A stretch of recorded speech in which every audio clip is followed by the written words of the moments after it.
ونصلي على رسوله الكريم أما بعد فأعوذ بالله من الشيطان الرجيم بسم الله الرحمن الرحيم اقرأ باسم ربك الذي خلق وقال رسول الله صلى الله عليه وسلم طلب العلم فريضة على كل مسلم ومسلمة সম্মানিত উপস্থিতি আল আজহার মাদ্রাসা রংপুর কর্তৃক আয়োজিত 2025 সেশনের নবীন বরণ অনুষ্ঠানের সম্মানিত সভাপতি, প্রধান অতিথি, বিশেষ অতিথি, সামনে বসা প্রাণপ্রিয় অভিভাবকবৃন্দ, সকলের উদ্দেশ্যে আমার সালাম। আসসালামু আলাইকুম ওয়া রাহমাতুল্লাহ। আল্লাহ তাআলার দরবারে শুকরিয়া আদায় করি যে মহান আল্লাহ রাব্বুল আলামিন আমাদেরকে হাজারো ব্যস্ততার মাঝে হলেও আজকের এই অনুষ্ঠানে এসে বসার সুযোগ দান করেছেন। এজন্য আমরা সকলেই আল্লাহ তাআলার শুকরিয়া আদায় করি। সকলে বলি আলহামদুলিল্লাহ। লক্ষ কোটি দরুদ ও সালাম বর্ষিত হোক বিশ্ব মানবতার মহান শিক্ষক সৈয়দুল আম্বিয়া সৈয়দুল মুরসালিন খাতামান নবিয়্যিন, সর্বকালের সর্বশ্রেষ্ঠ মানব আপনার আমার প্রিয় নবী জনাবে মুহাম্মদুর রাসূলুল্লাহ, সকলে বলি সাল্লাল্লাহু আলাইহি ওয়াসাল্লাম। সম্মানিত উপস্থিতি, আমি পবিত্র কোরআনুল কারীমের একটি আয়াত তেলাওয়াত করেছি, যার অর্থ হলো পর তোমার প্রভুর নামে যিনি তোমাকে সৃষ্টি করেছেন। সম্মানিত হাজিরিন, আমাদের সৃষ্টিকর্তাকে, কথা বলেন, আমাদের সৃষ্টিকর্তাকে আল্লাহ তাআলা। আল্লাহ রাব্বুল আলামিন আমাদেরকে সৃষ্টি করেছেন। তিনি বলতেছেন যে পর তোমার রবের নামে যিনি তোমাকে সৃষ্টি করেছেন।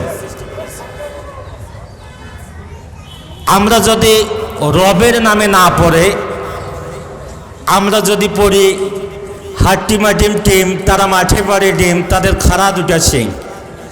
পৃথিবীর জমিনে এমন কোনো প্রাণী নাই যার শিং আছে আবার মাঠের মধ্যে ডিম পারে। এই শিক্ষাগুলো বাচ্চাদেরকে মিথ্যা শিক্ষা দেওয়া হয়। আয় ছেলেরা আয় মেয়েরা ফুল তুলিতে যায়, ফুলের মালা গলায় দিয়ে মামার বাড়ি যায়।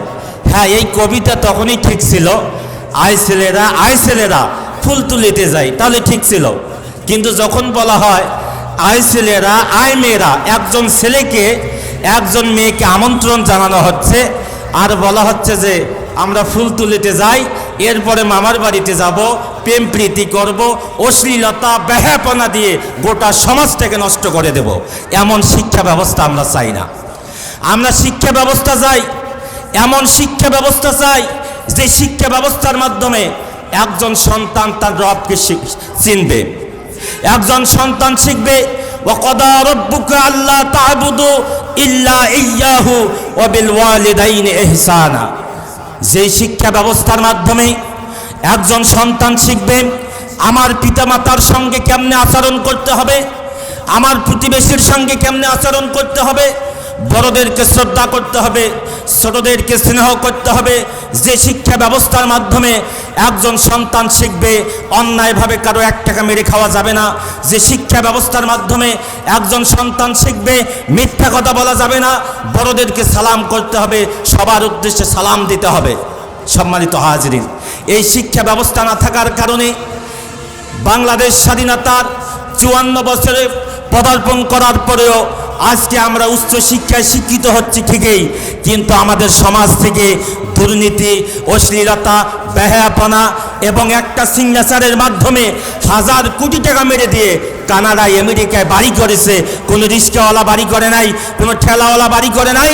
যারা উচ্চ শিক্ষায় শিক্ষিত হয়ে বিসিএস ক্যাডার হওয়ার মাধ্যমে কোরআনী শিক্ষা না থাকার কারণে তারা দুর্নীতি করেছে, গোটা দেশ এবং জাতিকে তারা ধ্বংস করে দিয়েছে। এজন্য আমি আজকের এই উপস্থিত অভিভাবকদের উদ্দেশ্যে আমি বলবো, আপনারা ভাগ্যবান, আপনাদের সন্তানকে ইকরা বিসমি রাব্বিকাল্লাযী খলাক এই শিক্ষা ব্যবস্থা, এই শিক্ষায় আপনারা ভর্তি করে দিয়েছেন। রাসূল করিম সাল্লাল্লাহু আলাইহি ওয়াসাল্লাম বলেছেন, মান ক্বরাআল কুরআনা ফাস্তাযহারাহু ফাহাল্লা হালালাহু ওয়া হাররামা হারামাহু আদখালাহুল্লাহুল জান্নাহ ওয়া শাফাআহু ফি আশরাতিন মিন আহলি বাইতিহি কুল্লুহুম কদ ওয়াজাবাত লাহুন নার। বিশ্বনবী জানাই দিয়েছেন, যে ব্যক্তি কোরআন পড়বে, কোরআন অনুযায়ী আমল করবে, যেটা এটার মধ্যে হালাল আছে হালাল হিসেবে গ্রহণ করবে, হারামটাকে হারাম হিসেবে বর্জন করবে, আল্লাহ রাব্বুল আলামিন ওই ব্যক্তিকে জান্নাতে প্রবেশ করাই দিবেন। বলেন সুবহানাল্লাহ। শুধু জান্নাতেই প্রবেশ করেই ক্ষান্ত হবে না, আল্লাহ রাসূল সাল্লাল্লাহু আলাইহি ওয়াসাল্লাম বলেছেন, ওয়া শাফাআহু ফি আশরাতিন মিন আহলি বাইতিহি কুল্লুহুম কদ ওয়াজাবাত লাহুন নার। এমন 10 জনের ব্যাপারে সুপারিশ করার পারমিশন পাবে। বাবা জাহান্নামে যাচ্ছে, চাচা জাহান্নামে যাচ্ছে, মা জাহান্নামে যাচ্ছে, সন্তান কোরআন শিক্ষার কারণে, কোরআন সন্তান ইকরা বিসমি রাব্বিকাল্লাযী খলাক শিক্ষা করার কারণে ওই সন্তান তার পিতামাতার সুপারিশ করার সুযোগ পাবে। সম্মানিত হাজিরিন, আমরা আল আজহার মাদ্রাসা প্রতিষ্ঠার উদ্দেশ্য হলো এই সমাজ ব্যবস্থায় দ্বীনি শিক্ষার প্রসার ঘটানো। আজকে আপনারা আপনাদের সন্তানদেরকে এখানে ভর্তি করাই দিয়েছেন, যারা স্কুলে পড়ে কিংবা অন্যান্য কিন্ডারগার্টেনে পড়ে তাদের আমরা বিরোধিতা করতেছি না, কিন্তু আমাদের উচিত মুসলমান হিসেবে প্রত্যেক সন্তানকে প্লে শ্রেণী থেকে অন্তত 5ম শ্রেণী পর্যন্ত একটা সন্তানকে ইসলামী শিক্ষা দেওয়া। এরপরে সন্তানকে আপনি জ্ঞান পাবলিকে পড়ান, পুলিশ লাইনে পড়ান, আরও অন্য অন্য স্কুলে পড়ান, কোনো আপত্তি নাই। মুসলমান হিসাবে কিয়ামতের ময়দানে আপনার সন্তান আপনার নামে আমার নামে মামলা দায়ের করবে। কি দায়ের করবে? ওয়াকালাল্লাযীনা কাফারু রাব্বানা আরিনাল্লাযীনা আদাল্লানা মিনাল জিন্নি ওয়াল ইনস নাজআলুহুমা তাহতা আকদামিনা লিয়াকুনা মিনাল আসফালিন। রব্বুল আলামিন, আমার বাবা আমার মা এরা পাক্কা মুসলমান ছিল, হাজী সাহেব ছিল, হজ করেছে, জাকাত দিয়েছে, আমাকে বাংলা পড়ার ব্যাপারে যেমন প্রেশার ক্রিয়েট করেছে, ইংরেজি পড়ার ব্যাপারে প্রেশার দিয়েছে, আমাকে বলেছে বাবা তোমাকে ইংরেজিতে 100 পেতে হবে, তোমাকে গণিতে 100 পেতে হবে, পদার্থ রসায়নে তোমাকে 100 পেতে হবে। কিন্তু আমার বাবা মা দুনিয়ার জীবনে আমাকে বলে নাই পরবর্তী আরেকটা জীবন আছে, যেই জীবনে আমার আমলনামা নিয়ে আল্লাহর দরবারে দাঁড়াতে হবে। যেটি আজকে আমাকে বলা হবে ইকরা কিতাবাকা কাফা বিনাফসিকাল ইয়াউমা আলাইকা হাসিবা। এই যে বার্ষিক পরীক্ষা হয়েছে, প্রত্যেকটা বাচ্চাকে আমরা কি দিয়েছি? রেজাল্ট কার্ড দিয়েছি। কিয়ামতের ময়দানে আল্লাহ রাব্বুল আলামিন আপনার আমার প্রত্যেকের রেজাল্ট কার্ড হাতে দিবে আর বলবে ইকরা কিতাবাকা কাফা বিনাফসিকাল ইয়াউমা আলাইকা হাসিবা। পড়ো তোমার আমলনামা, আজকের দিনে হিসাব দেওয়ার জন্য তুমি নিজেই যথেষ্ট। বান্দা সেদিন আমলনামা পড়বে, দুনিয়ার জীবনে বাংলায় কত পেয়েছে, ইংরেজিতে কত পেয়েছে, গণিতে কত পেয়েছে, এটা যেমন দুনিয়ার রেজাল্ট কার্ডে দেখা যায়, কিয়ামতের ময়দানে আপনার আমার রেজাল্ট কার্ডে আমরা দেখতে পাবো কোন জায়গায় অন্যায় করেছি, অশ্লীল কাজ করেছি, বেহাপনা করেছি, ইসলাম বিরোধী কাজ করেছি, কোরআন বিরোধী কাজ করেছি, আল্লাহর নাফরমানি করেছি, প্রত্যেকটা জিনিস সেদিন আমরা দেখতে পাবো। সম্মানিত হাজিরিন, ওই সন্তান বলবে আজকে কিয়ামতের ময়দানে আমার আমলনামা নিয়ে আমাকে দাঁড়াতে হবে, এইগুলোর আজকে হিসাব দিতে হবে। ওই আমার পিতামাতা একবারের জন্য আমাকে এগুলো শিক্ষা দেয় নাই, আমাকে ভালো রেজাল্ট করতে হবে, ভালো বিশ্ববিদ্যালয়ে ভর্তি হতে হবে, এই জন্য আমাকে আমার বাবা যদিও নামাজি ছিল, ফজরের সময় আমাকে ডাক দিত, আমার মা বলতো না সন্তানকে ডাকা যাবে না, অনেক রাত পর্যন্ত পড়াশোনা করেছে, নামাজ পড়বে, নামাজ পড়ার বয়স আছে, এমন অভিভাবক আছে না? অনেক অভিভাবক আছে। সম্মানিত হাজিরিন, এই আল আজহার মাদ্রাসা আপনার সন্তানকে নৈতিকতা শিক্ষা দেবে, ইসলাম শিক্ষা দেবে, কোরআন শিক্ষা দেবে, রসুলের আদর্শ শিক্ষা দেবে। আগামী দিনে আপনার সন্তান দেশ জাতির জন্য একটা রোল মডেল হয়ে থাকবে।